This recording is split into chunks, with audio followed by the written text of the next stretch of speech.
Hey everybody, Jim again. Today I want to walk you through the 7 types of aquarium filters that I have in my fish room and rank them from worst to best. Now remember, these are just my opinions. Please feel free to write in the comments your opinions and let me know what you think of mine. Let's get started.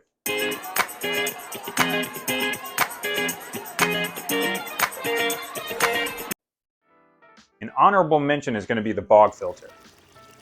This is the one on my goldfish pond outside.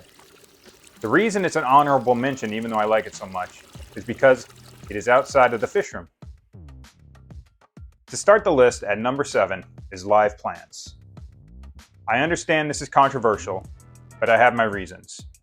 While it's true that I have live plants in the vast majority of my aquariums around the room, they look fantastic, support the tank's ecosystem, and help remove ammonia, nitrites, and nitrates produced by fish and biological filtration.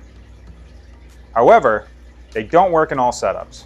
I've tried keeping them with my Oscars several times, only to be disappointed. So I've started introducing houseplants into my aquariums and growing them above the tanks to utilize their roots for nitrate removal. But I have to admit, I recently splurged on aquarium plants for my Severum and New World cichlid tank, despite knowing they're going to eat them.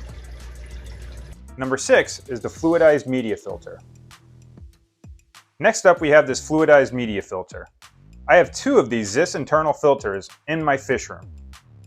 They're fantastic for biological filtration, thanks to the constant cleaning done to the media by having them move around. They also have a sponge located at the base of the canister for mechanical filtration. They can, however, be a bit noisy, and the airflow isn't always consistent. Despite these drawbacks, they provide excellent biological filtration, which is why they made it onto this list. I currently use one in the 55-gallon tank under my TV, as I needed the additional biological filtration. Number 5 is the Hang on the Back filter. The Hang on the Back filters are a great option for beginner aquarists, as it typically comes with all of the kits you'll get from the big box store. They offer both biological and mechanical filtration, and you can also do chemical in a package that doesn't take up any tank space. I personally fill mine with filter floss, a sponge, and biological media such as stones or lava rocks. These filters, however, can be noisy, especially in the winter in New England when the dry air evaporates the water quickly. If you have it in your TV room, you'll regret not filling your water on an almost daily basis. Trust me, I learned this the hard way during movie nights.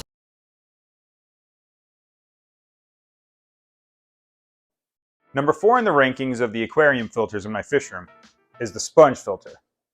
These things are great. Sponge filters are awesome. You want to talk about an easy, cheap way to start in the aquarium hobby? You can go to Amazon and buy a sponge filter and air pump for under $15. They are inexpensive, easy to set up, and have no moving parts to get damaged. You can set up one linear air pump, some PVC pipe, and some tubing, and you can filter an entire fish room with these things.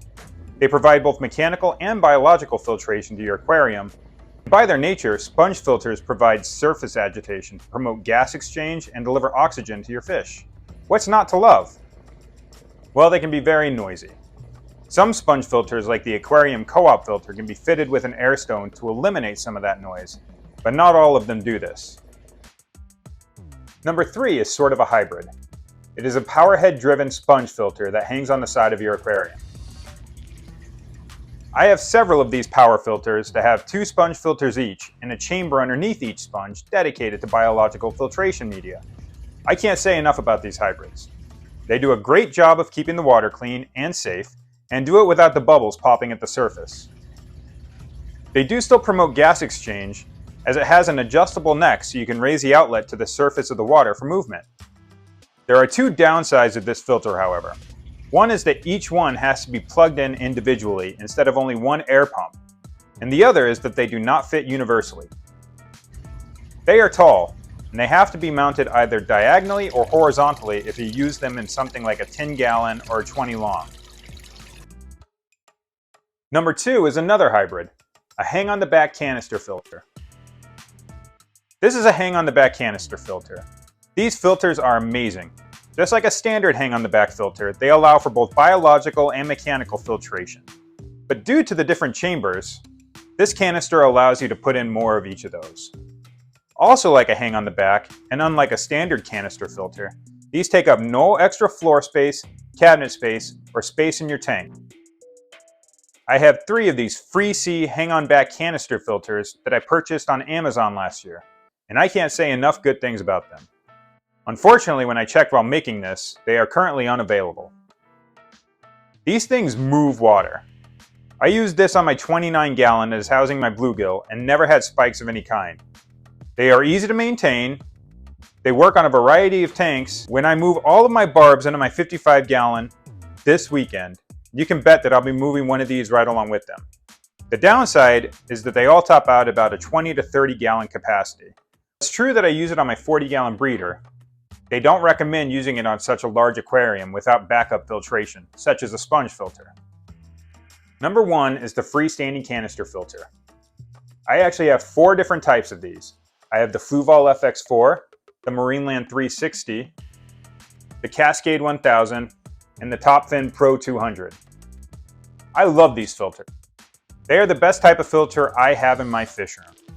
They have all the same benefits of the hang-on-back canister filters from number 2, but in a much larger package. All of these canister filters have similar attributes while working somewhat differently. These things will run for a long time between maintenance. They come with biological, mechanical, and sometimes chemical filtration. There are a couple of downsides to these. These filters are big, bulky, and ugly, and if you don't have a cabinet to hide them under, you will see them. They are an eyesore. They also get extremely dirty inside, depending on factors such as your aquarium size and the amount of stocking you have in them. These filters can go months without having to clean them, which is great. Except that going months without cleaning them means that it is typically a hassle, and you cannot be afraid to get covered in fish poop and fish poop filled water when it is finally time. Another downside is priming after you maintain them. If you forget to fill the canister with tank water after cleaning and hooking it back up, you might be pushing that primer bulb for the next 10 minutes of your life. And sometimes that still doesn't work, so you have to disconnect the filter, pull it back out, and fill it anyway. Luckily, 2 of the 4 brands of filters I have, the Topfin and the Fluval, will self-prime, but I will still typically fill them up first.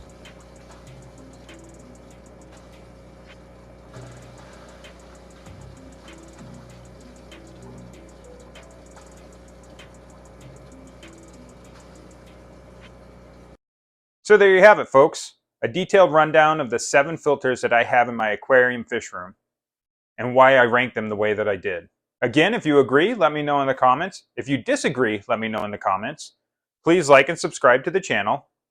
And as always, be good to each other and go be awesome and do awesome things.